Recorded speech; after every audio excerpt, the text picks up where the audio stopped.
Welcome to my channel tech mechanical and electrical nuclear power corporation of India limited NPCL का एक important unit Gorakhpur and Haryana का तरफ से scientific assistant B और technician B post के लिए रिक्रूटमेंट आया था 2020 साल में, जिसका एडवर्टाइज नंबर था GHVP/HRM/01/2020।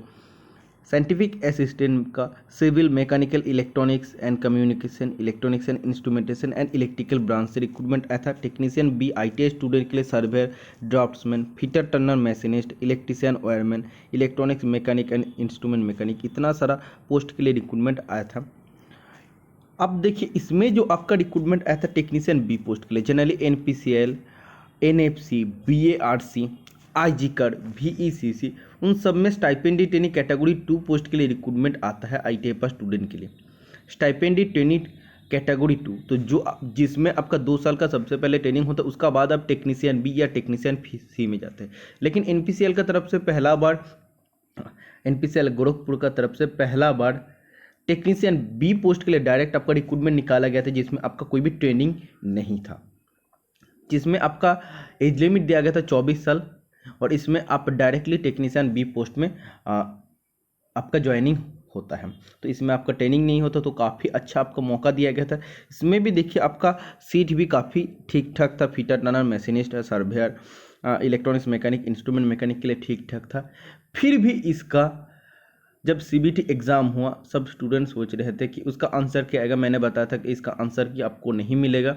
फाइनली इसका सेकेंड स्टेज का रिजल्ट आ गया है, और सेकेंड स्टेज का रिजल्ट आ गया मतलब स्किल टेस्ट के लिए कौन सा स्टूडेंट शॉर्टलिस्टेड हुआ है, ये भी आपको अभी मैं दिखाने वाला हूं। और कितना मार्क्स आया है आप देखने के बाद भी आप चौंक जाएंगे, क्योंकि इतना कम मार्क्स में कैसे सिलेक्शन हो सकता है।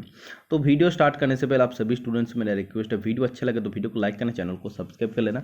आपको जाना है रिजल्ट सेक्शन पर, और रिजल्ट सेक्शन में जाने के बाद आपको मिल जाएगा result of stage 2 CBT for the post of technician B. अभी साइंटिफिक असिस्टेंट बी का रिजल्ट नहीं आया है। इसमें देखिए आपको मिल जाता है रजिस्ट्रेशन नंबर, टोटल क्वेश्चन आपका कितना था सेकेंड स्टेज में, टोटल अटेम्प्ट आप कितना किया, कितना क्वेश्चन आप छोड़े, कितना का सही हुआ, कितना गलत हुआ, कितना आपका सही मार्क्स मिला है, कितना आपका रॉन्ग मार्क्स हुआ। ब्लैंक ग्रेस क्वेश्चन आपका 0 हो जाएगा, की ग्रेड क्वेश्चन, और फाइनल मार्क्स आपको फाइनली कितना मार्क्स मिल रहा है, और परसेंटेज ये तो आपका 150 में से आपको 62 मिल रहा है, आपका 100 में कितना मिलेगा 41.33%। इसमें देखिए आपको सब कुछ दिया है। Qualified for skill test to be held on 30 October 2023, तो आपका स्किल टेस्ट 30 अक्टूबर 2023 का होने वाला है। इसमें देखिए सभी कैंडिडेट का मैक्सिमम मार्क्स देखिए 123, इसका बाद और भी देखिए मैं दिखाता हूँ, 123 है, इसका आप देखिए 111, 134, 114, 122, 123, 119, 128, बाकी सब मार्क्स देखिए कितना कम, 122, 105, 106, 103। देखिए इतना एक स्टूडेंट का तो 38 मार्क्स में भी उसको बुलाया गया है। तो आप सोचिए इतना कम मार्क्स आपका सेकेंड स्टेज में भी आने पर आपको क्यों कुछ स्किल टेस्ट पर बताया जा रहा है। तो ये आप लोगों का गलती नहीं है, ये जो आपका स्टेज 1 प्रिलिमिनरी एग्जामिनेशन हुआ था उसमें मैक्सिमम कैंडिडेट फेल हो गया था। मैं आप लोगों को बार बार कहता हूं कि स्टेज 1 के लिए आपको प्रिपरेशन अच्छा से करना है। स्टेज 1 में मैक्सिमम स्टूडेंट फेल हो जाता है। स्टेज 1 का क्वेश्चन पेपर थोड़ा हार्ड बनता है, एनपीसीएल से भी ज़्यादा हार्ड बनेगा बीआरसी का पेपर में। आप लोग ध्यान नहीं देते, आप लोग स्टेज 2 को पढ़ के जाते हैं। स्टेज 2 का पेपर बहुत आसान पूछा जाता है। इसमें देखिए आपका मार्क्स इतना कम है, फिर भी आपको स्टेज 2 में आप क्वालिफाई हो गया, आपको स्किल टेस्ट के लिए बुलाया जा रहा है। लेकिन आपका जस्ट 30% या जो आपका 40% आपको जो मार्क्स चाहिए वो आपको फास्ट स्टेज में नहीं आता, इसलिए आप डिस्क्वालीफाई हो जाते हैं। इसलिए आपको फास्ट स्टेज पर ज़्यादा ध्यान देना है। तो फास्ट स्टेज का प्रिपरेशन और सेकेंड स्टेज का दोनों का प्रिपरेशन अगर आप करना चाहते हैं तो डिस्क्रिप्शन बॉक्स में लिंक दिया है, आप जाए लिंक पर क्लिक करिए, आपको preliminary exam special total 50 mock test series आपको मिलेगा, जिससे आप प्रैक्टिस करके काफ़ी अच्छा एग्जाम बीआरसी का दे सकते हैं। प्रिलिमिनरी एग्जामिनेशन जो आपका ऑनलाइन टेस्ट सीरीज है उसका वैलिडिटी लाइफ टाइम है।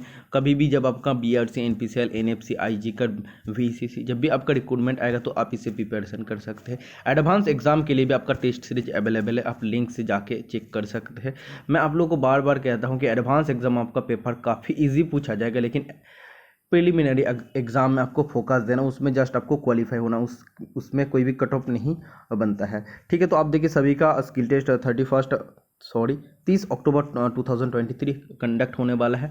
इसका स्किल टेस्ट कैसा होता है ये अगर आप देखना चाहते हैं तो यूट्यूब पर जाकर आप सर्च कीजिए BARC फिटर स्किल टेस्ट, आपको मिल जाएगा। BARC NPCL का स्किल टेस्ट सेम होता है, BARC से भी इजी स्किल टेस्ट होता है NPCL में। तो आप ज़रूर उस वीडियो को देख लीजिए क्योंकि मैंने भी BARC में क्रैक कर चुका हूँ पहले, और जिसमें मैंने ज्वाइनिंग भी किया था, और काम करने का बाद उसमें मैं बाकी नौकरी में आ गया शिफ्ट करके, क्योंकि इतना रिक्रूटमेंट BARC का तरफ से आया है कि स्टेज 2 में अगर आप 70-75 मार्क्स भी लाएंगे तब भी आपका सिलेक्शन हो जाएगा। जस्ट आपको फर्स्ट स्टेज को क्वालिफाई करना है, क्योंकि इतना कैंडिडेट को सिलेक्ट करना मतलब को स्टेज 2 का मार्क्स काफ़ी नीचे जाएगा।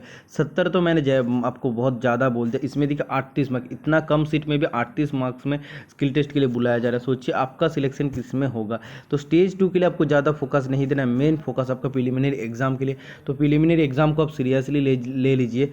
आप अगर चाहते हैं तो टेस्ट सीरीज जाकर प्रैक्टिस कर सकते हैं। तो आज के लिए इतना है, मिलते हैं नेक्स्ट वीडियो में। Tata bye bye.